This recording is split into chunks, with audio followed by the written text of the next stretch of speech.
You're born in 12th century England into a minor noble family, which sounds more impressive than it is. Minor noble basically means just enough status to matter and not enough money to actually do anything about it. Think of it as being invited to the party but told you can't eat anything. Oh, and there's a civil war running in the background of everything, which honestly sounds like someone else's problem, until it isn't. Your father is a knight, and suddenly, the civil war doesn't seem so far away anymore. He fights for King Stephen. When there are battles that involve putting Matilda's knights in the ground, they call him, and any time they call him could be the last time, leaving you, your 4 brothers, and your mother completely exposed. So that's the household you grew up in. Absent father who might already be dead. Civil war outside, and 5 sons competing for an inheritance that was never designed for 5 sons. Fun childhood. But here's the thing, growing up in that household, you hear stories. Returning knights talking about the Crusades, about fighting for the Holy Land, about dying in service to Christ and being guaranteed a place in heaven. To a boy with no inheritance, no future, and no prospects, that sounds less like a sacrifice and more like the only life worth living. You genuinely believe it. Not in the vague way people believe things, in the specific, burning way that only a teenager with nothing to lose can. You want to be a part of it. You want that purpose. So you land on the Knight Templar. You don't want to spend your life fighting for some lord over land disputes and throne drama like your father and brothers. You want to fight for something that actually matters. The Templar order is that these knights fight for Christ only. No political nonsense. No inheritance games. No serving whoever happens to be paying. Just the cause. Compared to everything else available to you right now, honestly, I'd have picked it too. It's basically the one option on your list that doesn't involve shoveling manure for a noble who doesn't know your name. So you tell your parents, and immediately they say no. They're perfectly fine with their other sons risking their lives for random lords. The Templars, though, different problem entirely. Your family needs sons it can marry off to noble houses for alliances and resources. You joining the order permanently removes you from that equation, not temporarily, forever. You spend weeks convincing them, because the order requires family consent. They will not accept you without it. Eventually your parents agree, which, if you think about it, basically means they decided losing you permanently was the better outcome compared to keeping you around. I mean, okay, thanks guys.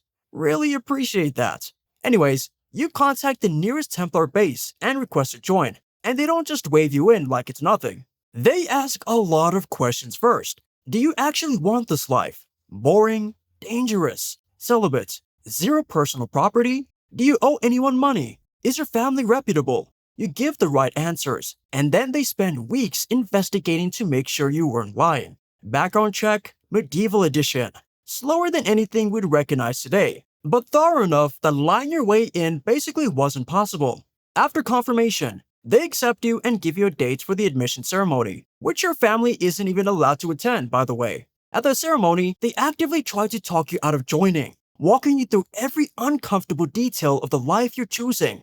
Last chance to leave, you don't move. You swear the vows. They hand you the white mantle. Congratulations, you are a Templar Knight. Here's your straw mat. No beds, no privacy, shared room with other knights. The daily prayer schedule is basically overwhelming, structured around the clock from before dawn to after dark. More prayers per day than most people say in a month. Food is not guaranteed.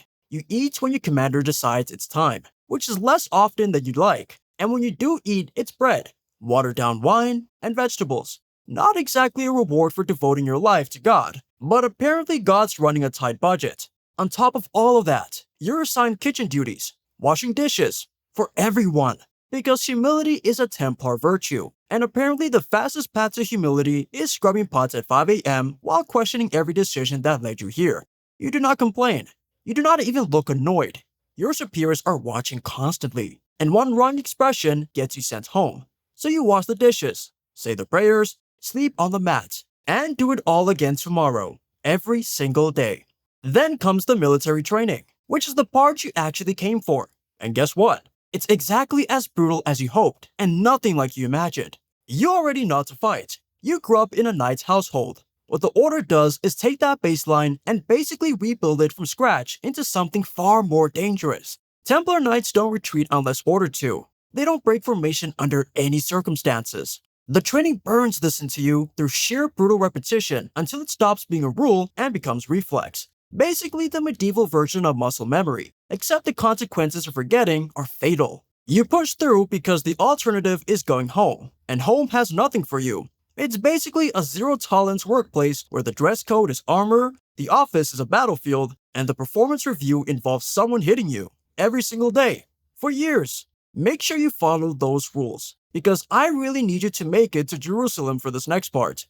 After 3 years, the Order deploys you to Jerusalem.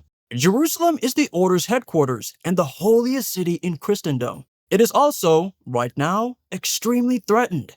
Getting there takes weeks on horseback, then a full month at sea, which in the 12th century means no GPS, bad food, worse sleep, and a very real chance of not arriving at all. Then more overland travel on the other side before you finally arrive. You get there believing God kept you safe. Maybe he did.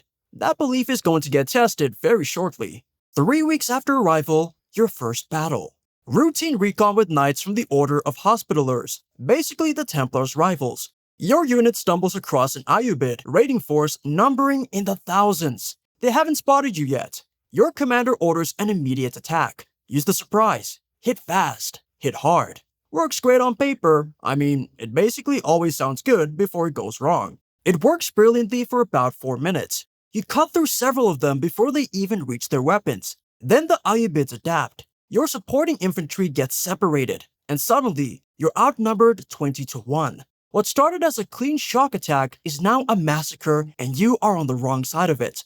You watch knights you travel with all the way from Europe get killed in front of you. You watch some get a prayer out before dying. You keep fighting because you are a Templar, and Templars don't retreat without the Order, which at this moment feels less like discipline and more like a death sentence. Minutes pass. You're heavily wounded. You're basically standing on adrenaline and nothing else, and you know it. Your commander is barely alive. He finally gives the order to retreat. You can't run.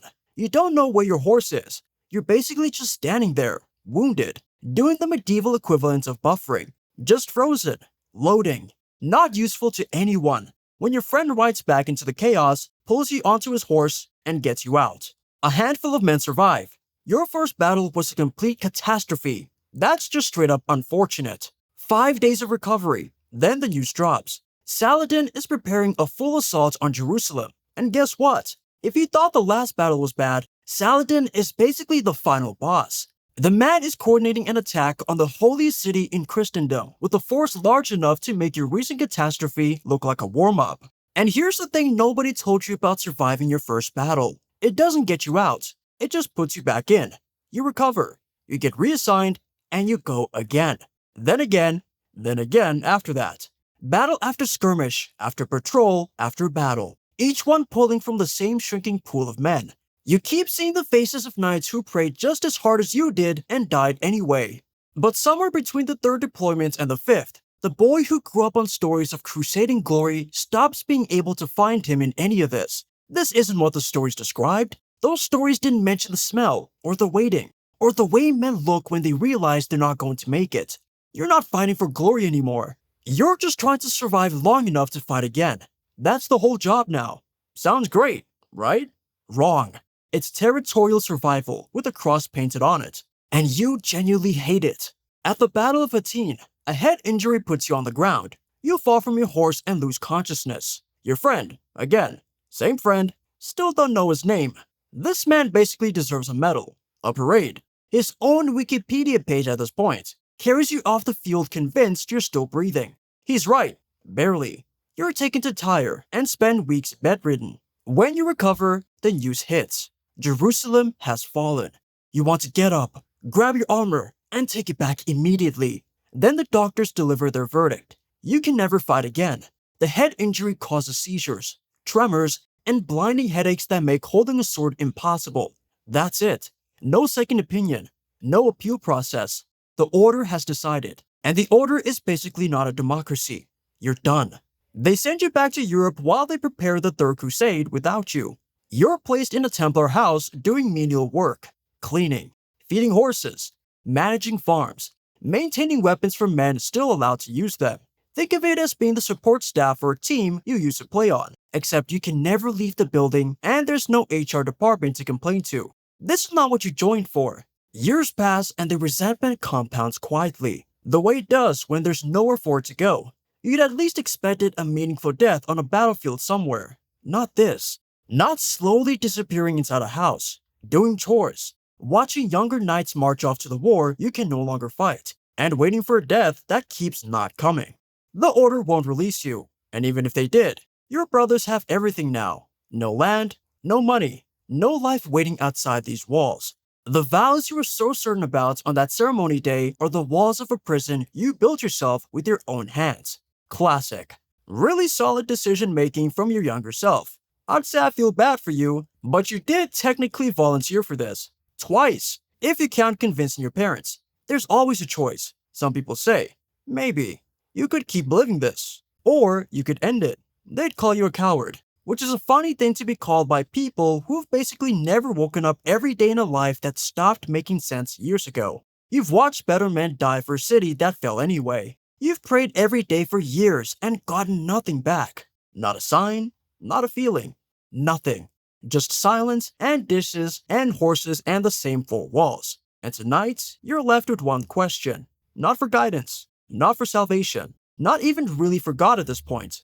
Just why? Why did those men die? If there was a plan, was it genuinely it? You don't expect an answer. You stopped expecting one a long time ago, which is its own kind of answer if you think about it too long. So you don't. Tomorrow you'll decide what to do. Tonight, you pray one more time, just in case someone is still listening.